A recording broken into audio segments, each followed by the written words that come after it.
I'm Jackson Mitchell, and this is the Election Edge. Coming up, it's the 80th anniversary of D-Day, honoring our World War II veterans. Dr. Anthony Fauci testifying on Capitol Hill, and what Marjorie Taylor Greene refused to call him. My full report. And as Donald Trump is expected to announce his VP contender soon, who that could be.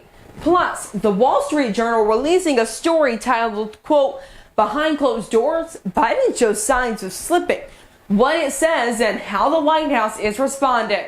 The Election Edge starts right now. Good day, I'm Jackson Mitchell. First up here on the Election Edge, it's D-Day as we remember those that gave their lives on this 80th anniversary of June 6, 1944 in World War II, in which Allied forces land on those Normandy, France beaches in northern France. Here's a look at what President Biden said this morning. There were men from all over America. It was estimated that 80% of them would be killed within hours. That was the estimate. But they were brave, they were resolute, and they were ready. One soldier told General Eisenhower, quote, "Don't worry, sir.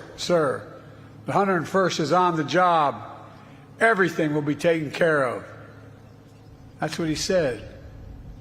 And because of their courage and their resolve, because the courage and resolve of their allies, it was taken care of. From the sea and sky, nearly 160,000 Allied troops descended on Normandy. Many, to state the obvious, never came home.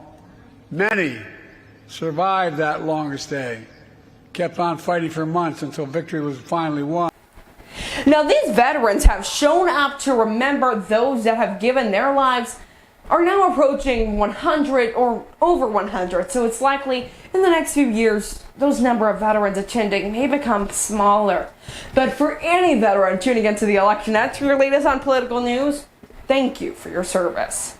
Now to the former director of the National Institute of Allergy and Infectious Diseases, Dr. Anthony Fauci, in the hot seat on Monday as he testified in front of a subcommittee on the COVID-19 pandemic on Capitol Hill, and Marjorie Taylor Greene refusing to call him a doctor. Here is my full report.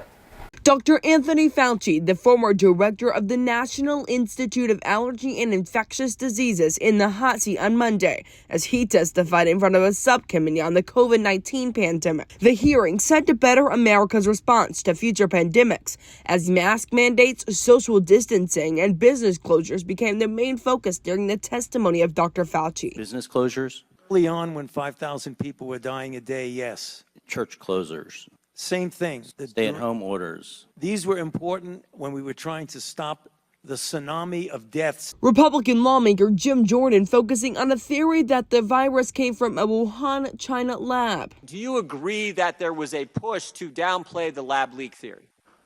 Not on my part. Really? Really? Wow. Wow. I think most of the country would find that amazing. I still got 11 seconds. Well, look at the facts.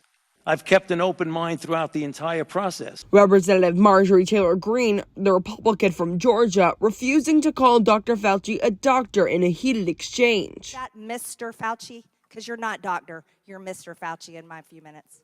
Mr. Chairman, Point of order. Just in terms of the rules of decorum, are we allowed to deny that a doctor is a doctor just because we don't want him to be a doctor?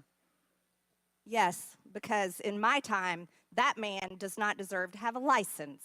As a matter of fact, it should be revoked, and he belongs in Gentlelady prison. would suspend. The gentlelady should recognize the doctor as a doctor. Democrats defending Dr. Fauci's response to the COVID-19 pandemic. Dr. Fauci shows he is an honorable public servant who has devoted his entire career to the public health and the public interest, and he is not a comic book supervillain. Some lawmakers on the subcommittee focused on emails sent by aides that lawmakers claim broke the Public Records Act. Dr. Fauci has denied any wrongdoing. Reporting for you, Jackson Mitchell with Brooklyn News. Okay, let's move now to Donald Trump's possible vice president pick. That's right, multiple sources are reporting that North Dakota Governor Doug Burgum and Senator Marco Rubio of Florida, Tim Scott of South Carolina, and J.D. Vance of Ohio are receiving paperwork related to the vice president pick for Donald Trump. Now, other sources are reporting a shorter list, and that list excluding Senator Tim Scott. Now, Trump said, I believe it was audio only, he said something to the nature of it, I'm just paraphrasing, that Tim Scott ran a good campaign. He could have done better, but he's doing great as helping the Trump campaign. Now, quick analyst, you must think, and I mean, you really know that the Trump campaign is looking for someone that's not going to outshadow the president, you could say. So, I mean, in my head, I immediately think of Doug Burgum, the Dakota governor, the North Dakota governor, clarification there. So, I don't know. Who knows? Think about that in your head and decide who you may think the VP contender may be or don't, and wait until closer to July 15th when the Republican convention occurs. I'm going to keep my eyes peeled to what may come from that and update all of you as soon as I get that information on who that VP pick could be. Turning now to a new Washington Journal story titled, quote, "Behind closed doors, Biden shows signs of slipping." That story includes over 30 interviews with different Democrats and Republicans who have met with the president. Now, here's a few quotes that I thought were very notable when we think about this.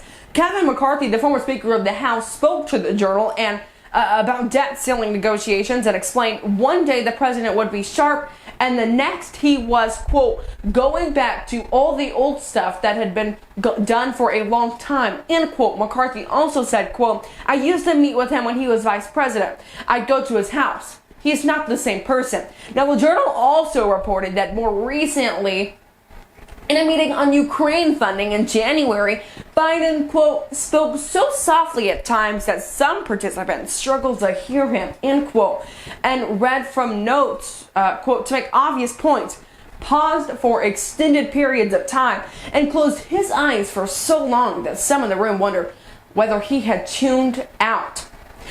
Now, Ben Laporte, the White House communications director, wrote on X, quote, "What a surprise, Republicans employing their election year messaging that contradicts their own prior words about President Biden gambling in Casablanca."